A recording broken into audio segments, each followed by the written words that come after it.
Okay, welcome back, guys. For this video, we are going to be reading chapter 4 together. Remember, this is an option. You can read this on your own if you would like, but sometimes it's helpful to go over it with somebody. Okay, so let's review chapter 2 and 3, what we had in our last video. So chapter 2 was all about Scout's first day of school, right? And she was very excited at the very beginning, and then it turned sour. She got in trouble because she could read and write, which her teacher did not like because her teacher said, I have not taught you to read and write. Therefore, you don't know how to read and write. Let's just leave it at that. So she got in trouble, and she's 6, so she doesn't really understand that that's dumb and that doesn't make sense. I mean, teachers should be excited that a kid can read, right? But she's 6, and so she just knows that she got spanked and she got in trouble. The second reason why she got in trouble from Miss Caroline was because she stood up and talked back to her teacher when Miss Caroline was trying to give Walter Cunningham money. We learned a lot about the Cunningham family. They were farming. They were a farming family, and they were hit with the Great Depression, and they really don't have a lot of funds. We met another family as well, the Burris Yule. He was a little boy that cussed out Miss Caroline. Now, Harper Lee did a really good job of explaining that economically they're on the same level, right? Their families they both don't have any money, but she did a good job not only of comparing that, but also contrasting their values, right, and the morality that the two families have. We have the Cunninghams, who are very honest, hardworking people that are just trying to get by the best they can and be as honest as possible. And then we have the Yule family, right? They are swindlers. They cheat, they lie, and they get what they want in a negative way. It's very, very important that we met Burris Yule because we're going to be meeting Bob Yule, his dad, very soon, and he has a very big role in this book. Okay, so chapter 4. Let's read this. This is the very end of her first grade year. Let's see how it went. So she says, the remainder of my school days were no more auspicious than the first. Indeed, they were an endless project that slowly evolved into a unit in which miles of construction paper and wax crayon were expended by the state of Alabama in its well-meaning but fruitless efforts to teach me group dynamics. When Jim called, the Dewey Decimal System was school-wide by the end of the first year, so I had no chance to compare it to other teaching techniques. I could only look around me. Atticus and my uncle, who went to school at home, knew everything, at least what one didn't know the other did. Furthermore, I couldn't help noticing that my father had served years in the state legislature, elected each time without opposition, innocent of the adjustments my teacher thought essential to the development of good citizenship. Jim, educated on a half decimal, half dunce cap basis, seemed to function effectively alone or in a group. But Jim was a poor example. No tutorial system devised by man could have stopped him from getting at books. As for me, I knew nothing, except what I gathered from Time magazine and read and reading everything I could lay my hands on at home. But as I inched sluggishly the treadmill of the Macomb County school system, I could not help receiving the impression that I was being cheated out of something. Out of what, I knew not. Yet I did not believe that 12 years of unrelieved boredom was exactly what the state had in mind for me. All right, so she seems to feel like she's not getting a good education in the school that she's going to. And she's a first grader. That's a very profound thing for a first grader to realize. As the year passed, released from school 30 minutes before Jim, who had to stay until 3 o'clock, I ran by the Radley place as fast as I could, not stopping until I reached the safety of our front porch. One afternoon, I raced by and something caught my eye, and caught it in such a way that I took a deep breath and a long look around and went back. 2 live oaks stood at the edge of the Radley yacht. Their roots reached out into the side road and made it bumpy. Something about one of the trees attracted my attention. Some tinfoil was sticking in the knothole just above my eye level, winking at me in the afternoon sun. I stood on tiptoe and hastily looked around once more and reached into the hole and withdrew my pieces of chewing gum minus the outer wrappers. My first impulse was to get into my mouth as quickly as possible, but I remembered where I was. I ran home, and on our front porch, I examined my loot. The gum looked fresh. I sniffed it, and it smelled all right. I licked it and waited for a while. When I didn't die, I crammed it into my mouth. Wrigley's Double Mint. When Jim came home, he asked me where I got such a wad. I told him I found it. So again, this really shows us how old Scout is, right? What kind of kid finds gum in a tree and they're like, oh, this is a great idea. Let me chew this bubble gum. Right? Again, shows that she's a child. Don't eat things you find, Scout. This wasn't on the ground. It was in a tree. Like, that makes it better. Jim growled. Well, it was. I was sticking that tree on yonder, the ones coming from school. Spit it out right now. I spat it out. The twang was fading anyway. I've been chewing it all afternoon and I ain't dead yet. Not even sick. Jim stamped his foot. Don't you know you're not supposed to even touch the trees over there? You'll get killed if you do. You touched the house once. Remember, that was in chapter 1. That was different. You go gurgle right now. You hear me? Ain't neither. It'll take the taste out of my mouth. You don't and I'll tell Calpurnia on you. Rather than risk a tangle with Calpurnia, I did as Jim told me. For one reason, my first year of school had wrought a great change in our relationship. Calpurnia's tyranny, unfairness, and meddling in my business had faded to a gentle grumblings of general disapproval. On my part, I went to much trouble sometimes not to provoke her. Summer was on the way, and Jim and I waited with impatience. Summer was our best season. It was sleeping on the back screen porch in cots, or trying to sleep in the treehouse. Summer was everything good to eat. It was 1,000 colors in a parched landscape. But most of all, summer was dill. Remember, dill comes to hang out in the summertime. The authorities released us early on the last day of school, and Jim and I walked home together. Reckon old Dill will be coming home tomorrow, I said. Probably day after, said Jim. Mississippi turns him loose a day later. As we came to the live oaks of the Radley place, I raised my finger to point the 100th time to the knot hole where I found the chewing gum, trying to make Jim believe that I found it there, and found myself pointing at another piece of tinfoil. I see it, Scout, I see it. Jim looked around and reached up and gingerly pocketed a tiny, shiny package. We ran home, and on the front porch, we looked at the small box patchwork with bits of tinfoil collected from chewing gum wrappers. It was a kind of box wedding rings came in, a purple velvet with a minute catch. Jim flicked open the tiny catch.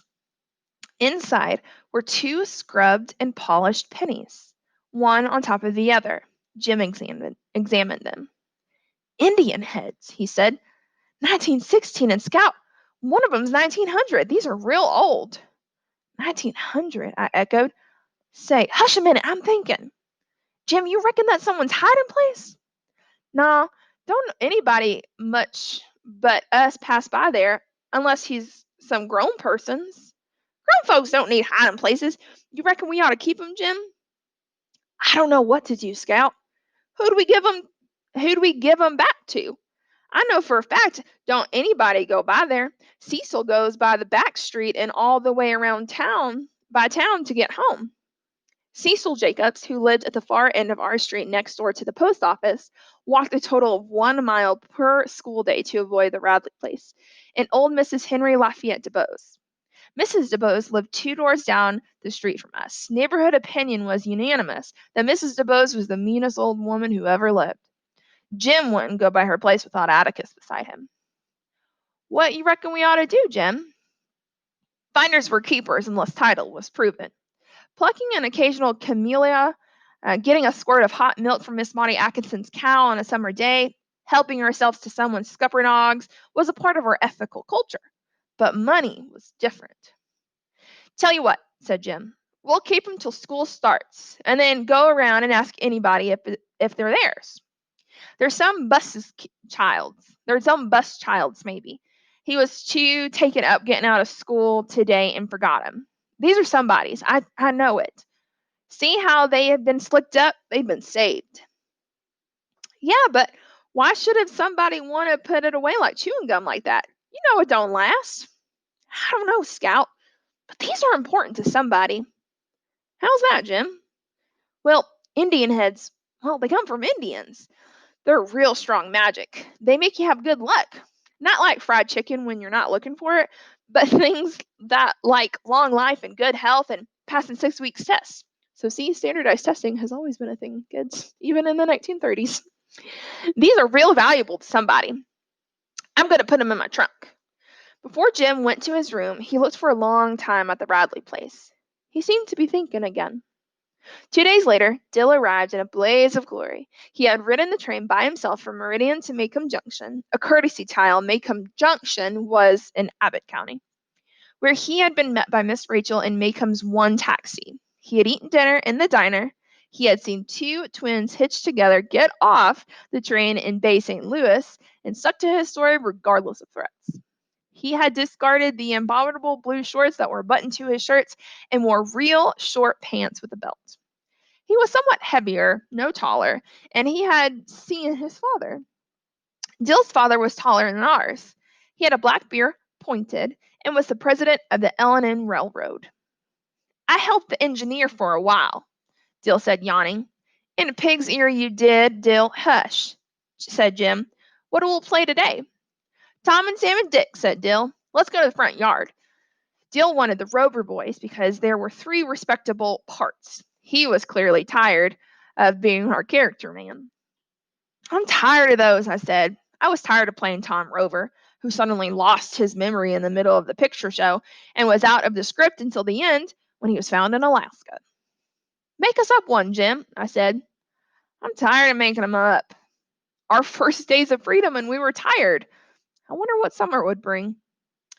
We had strolled to the front yard where Dill stood looking down the street at the dreary face of the Radley place. I smell death, he said. I do. I mean it, he said when I told him to shut up. You mean when somebody's dying you can smell it? No, I mean I can smell somebody if they're gonna die. An old lady taught me how. Dill leaned over and sniffed me. Jean Louise Finch. Hold on one second. Okay, sorry, we had announcements come over the intercom. So let's go back up where it says right here. So it means, you mean when somebody's dying you can smell it? No, I mean I can smell somebody and tell if they're gonna die. An old lady taught me how. Dill leaned over and sniffed me. Jean Louise Finch, you're gonna die in 3 days. Dill, if you don't hush, I'm gonna knock you bow-legged. I mean, now, y'all hush, growled Jem. You act like you believe in hot steams. You act like you don't, I said.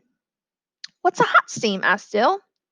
Ain't you ever walked along a lonesome road at night and passed by a hot steam? Jim asked Dill. A hot steam somebody who can't get to heaven, just wallows around on lonesome roads, and if you walk through them, when you die, you'll be one too. And you'll go around at night sucking people's breath. How can you keep from passing through one? You can't, said Jim. Sometimes they stretch all the way across the road, but if you have to go through one, you say, Angel bright, life of death, get off the road, don't suck my breath. That keeps them from wrapping around you. Don't believe a word he says, Dill. I said, Calpurnia says that's Negro talk. And obviously we have a racial slur here. I will not say the racial slur, however, it is in the text, okay? Jim scowled darkly at me, but said, well, are we gonna play anything or what? Let's roll on a tire, I suggested. Jim sighed. You know I'm too big. You can push. I ran to the backyard and I pulled an old car tire from under the house. I slapped it up to the front yard. I'm first, I said. Dill said he ought to be first. He just got here. Jim arbitrated, awarded me first punch with an extra time for Dill, and I folded myself inside the tire. Until it happened, I didn't realize that Jim was offended by me contradicting him on hot steams, and that he was patiently awaiting an opportunity to reward me. He did by pushing the tire down the sidewalk with all the force in his body. Ground, sky, and houses melted into a mad palette. My ears throbbed. I was suffocating. I could not put out my hands to stop, and they were wedged between my chest and my knees. I could only hope that Jim would outrun the tire and me, or that I would be stopped by a bump in the sidewalk. I heard him behind me, chasing and shouting. The tire bumped on the gravel and skirted across the road, crashed into the barrier, and poked me like a cork onto the pavement. Dizzy and nauseated, I lay on the cement and shook my head still, pounding my ears to silence, um, and heard Jim's voice, "Scout, get away from there! Come on!" I raised my head and stared at the Radley Place steps in front, and I froze. She's back at the Radley house. "Come on, Scout, don't just lie there," Jim was screaming. "Get up, can't you?" I got to my feet trembling as I thawed. "Get the tire," Jim hollered. "Bring it with you. Ain't you got no sense at all?" When I was able to navigate, I ran back to them as fast as my shaky knees would carry me. "Why didn't you bring it?" Jim yelled. "Why don't you go get it?" I screamed. Jim was silent. "Go on. It ain't far inside the gate. Why, you even touched the house once, remember?" Jim looked at me furiously, could not decline, ran down the sidewalk, treaded water at the gate, and then dashed in and retrieved the tire. "See there?" Jim was scowling triumphantly. "Nothing to it. I swear, Scout, sometimes you act so much like a girl, it's mortifying." There was so much more than he knew, but I decided not to tell him. Calpurnia in the front yard yelled, "Lemonade time! You all get out of that hot sun before you fry alive." Lemonade in the middle of the morning was a summertime ritual. Calpurnia set a pitcher and 3 glasses on the porch and then went about her business. Being out of Jim's good graces did not worry me especially. Lemonade would restore his good humor. Jim gulped down his second glassful and slapped his chest. "I know what we're going to play," he announced. "Something new, something different." "What?" asked Dill. "Boo Radley." So they're making up a new game. Jim's head at times was transparent. He thought that up to make him understand he wasn't afraid of the Radleys in any shape or form, to contrast his own fearless heroism with my cowardice. "Boo Radley? How?" asked Dill. Jim said, "Scout, you can be Mrs. Radley." "I declare if I will, I don't think—" "What's the matter?" said Dill, still scared. "He can get out at night when we're all asleep," I said. Jim hissed. "Scout, how's he going to know what we're doing? Besides, I don't think he's still there. He died years ago and they stuffed him up the chimney." Remember, they have not ever seen Boo Radley. They don't even know if he's an actual person. Jill said, "Jim, you and me can play, and Scout can watch if she's scared." I was fairly sure that Boo Radley was inside the house, but I couldn't prove it, and I felt it best to keep my mouth shut, or I would be accused of believing in hot steams, phenomenon I was immune to in the daytime. Jim parceled out all our roles. I was Mrs. Radley, and all I had to do was come out and sweep the porch. Dill was Mr. Radley. He walked up and down the sidewalk and coughed when Jim spoke to him. Jim naturally was Boo. He went under the front steps and shrieked and howled from time to time. As the summer progressed, so did our game. We polished and perfected it, added dialogue and plot until we had manufactured a small play upon which we rang changes every day.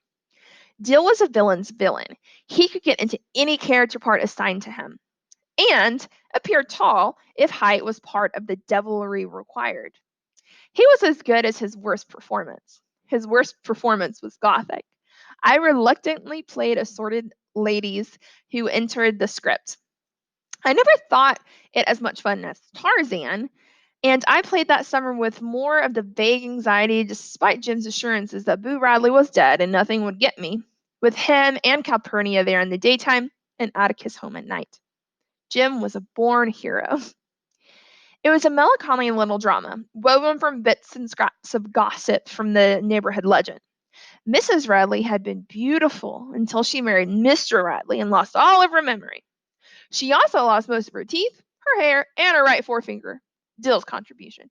Boo bit it off one night when he couldn't find any cats or squirrels to eat. She sat in the living room and cried most of the time, while Boo slowly whittled away the furniture in the house. The 3 of us were the boys who got into trouble. I was the appropriate judge for a change. Dill led Jim away and crammed him beneath the steps, poking at him with a brush broom. Jim would reappear as needed in the shapes of the sheriff, assorted town folks, and Miss Stephanie Crawford, who had more to say about the Radleys than anybody in Macomb.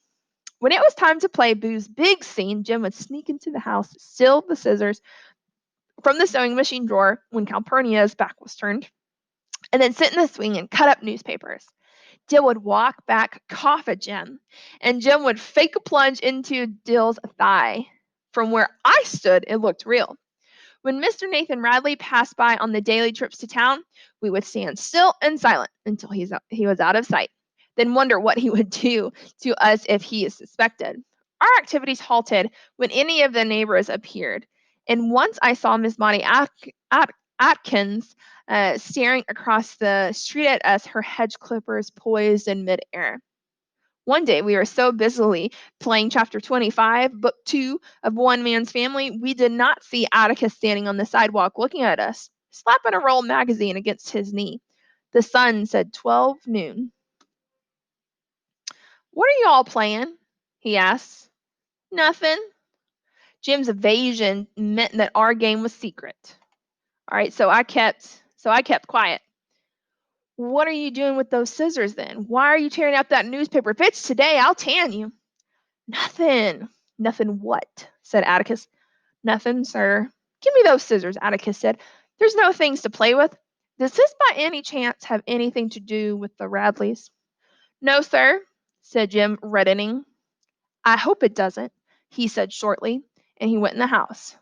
Jim! Shut up! He's gone in the living room. He can hear us in there. Safely in our yard, Dill asked Jim if we could play any more. I don't know. Atticus didn't say we couldn't. Jim, I said, I think Atticus knows it anyway. No, he don't. And if he did, he'd say he did. I was not so sure. But Jim told me I was being a girl and that girls always imagine things. And that's why other people hated them so. And if I started behaving like one, I would just go, I could just go off and find some to play with. All right, you just keep it up then, I said. You'll find out. Atticus's rival was the second reason I wanted to quit the game.